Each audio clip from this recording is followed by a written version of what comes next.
నమస్కారం.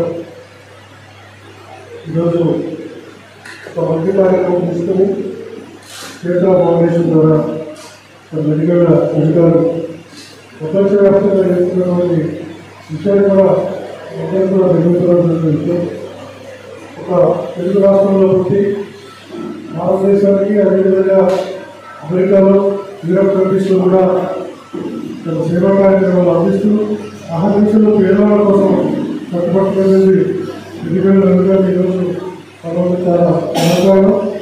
అదేవిధంగా పెద్ద వయసులో కూడా యూత్ సచివాలయం గారు ఎంతో కొంత సేవ అందించాలి, సేవలు చేయాలి అనే సందర్భంతో ముందుకొచ్చి ఈరోజు కార్యక్రమాలు చేస్తూ వాళ్ళు ఆలోచిస్తూ అదేవిధంగా ఎంతోమంది కోట్ల రూపాయలు సంపాదిస్తూ ఉంటారు.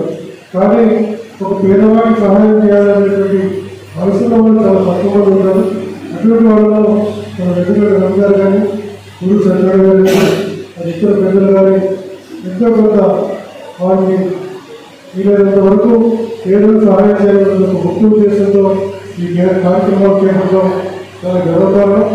అదేవిధంగా మీకు ఎవరికైతే చేయూత ఇవ్వాలని మీకు కావాల్సినటువంటి వస్తువులు ఇస్తున్నారో వాటిని మీరు ఉపయోగించుకొని రాబోయే రోజుల్లో మీకు ఆలోచనగా నిలబడే విధంగా ఒక గౌరవప్రదమైనటువంటి జీవితాన్ని పొందే విధంగా మీరందరూ కూడా ఉపయోగించుకొని మీరే కాకుండా ఇంకా మీతో పాటు ఎవరైనా పేదవాళ్ళు ఉంటే వాళ్ళు నిజంగా ఉపయోగించుకునే వస్తుంటే వాళ్ళు కూడా మీరు రిఫర్ చేస్తూ మరి వాళ్ళు కూడా ఉపయోగపడే విధంగా అందరూ సాయం చేయడానికి సిద్ధంగా ఉన్నారు. కాబట్టి మీరు ఇంకా కొంతమంది ప్రోత్సహిస్తూ మీకు వీలుగా మీకు కావాలని నిలబడి మరి రాబోయే రోజుల్లో సాధించాలని చెప్పి ఈ సందర్భంగా తెలియజేస్తూ ఇక్కడికి విచ్చేసిన ప్రతి ఒక్కరిని కూడా మరి వేదికలో పెద్దలని అదేవిధంగా ఈ కార్యక్రమం చేసే అందరినీ కూడా మరొకసారి కృతజ్ఞతలు తెలియజేసుకుంటూ